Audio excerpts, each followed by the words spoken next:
கொடுத்துட்ற வெளியூர்ந்து வரங்காட்டி maximum போகிற வெளியூர்லேருந்து வராங்க. நம்ம லோக்கல் பார்த்தீங்கன்னா கோயம்புத்தூர், திருப்பூர், ஈரோட்ல இருந்தாலும் பெருசாக இல்லை. நான் இது வரைக்கும் 50 பேர் ட்ரெயின் பண்ணதில் ஒரு 5 பேர் தான் இங்கே லோக்கல்ல இருந்து வந்திருப்பாங்க. மேக்ஸிமம் எல்லாருமே வெளியூர்க்காரங்க தாங்க சார். அதனால தான் ஹாஸ்டல் ஃபெசிலிட்டி ஃப்ரீயாகவே கொடுத்துட்றோம். அவங்க சாப்பாடு மட்டும் வெளியே பார்த்துக்கிட்டா போதும். இதுக்கு டீசல் சார்ஜ் வந்து 5000 ருபீஸுங்க. வேற எதுவுமே எக்ஸ்ட்ரா சார்ஜ் பண்ணிக்கிறது இல்லைங்க சார். ஃபீஸ் எதுவும் வாங்குறது இல்ல. ஆமாங்க சார். 5000 வந்து டீசல் சார்ஜ் மட்டும் தான். ஒரு உண்மை சொல்ல போனா இந்த வண்டி அந்த இது கூட கட்டாத அந்த 5000 ரூபாய் நம்ம வாங்குறதுங்க. மெயின்டெனன்ஸ் பண்றது கூட கம்பெனி பண்ணி கொடுக்குங்காட்டி நம்மளுக்கு கஷ்டம் தெரியறது இல்ல.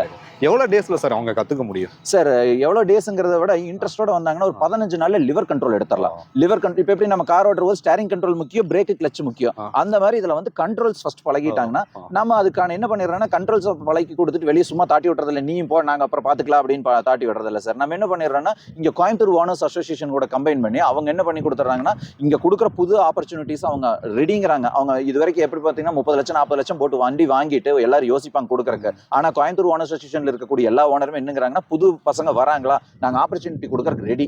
ஆனா ஃபர்ஸ்ட் மாஸ் சேலரி வந்து இவங்களோட பொட்டன்ஷியலை ப்ரூவ் பண்ண முடியாதுங்காட்டி 10,000 ரூபாய் சம்பளங்க. நாங்க அதுக்கு ஆமனா மியூச்சுவலா பேசிக்கிட்டோம். வர பசங்களுக்கு வந்து ஃபர்ஸ்ட் ட்ரைனிங் 5000 ரூபாய் இங்க செலவு பண்றாங்க. கரெக்டா 16வது நாள் நம்ம வந்து ஒரு 10,000 ரூபாய் சம்பளத்துல சேர்த்து விட்டுறோம். அதுக்கு மேல அவங்க திறமை சார். அவங்க அதுக்கு மேல வந்து அதை எப்படி கொண்டு போறாங்க கையாளுறாங்க. 6 மாசத்துக்கு இவங்களே 10,000 ரூபாய் தான் வாங்குவேன்னா அது அவங்களோட கையில் இருக்குது. இல்ல 2வது மாசமே நான் 20,000 ரூபாய் போற அளவுக்கு என்னோட குவாலிட்டியை காட்டி நான் டெவலப் பண்ணிக்கிறேன், இம்ப்ரூவ் பண்ணிக்கிறேன் பர்ஃபார்மன்ஸ் அப்படின்னா அது அவங்க கையில தான் சார் இருக்குது.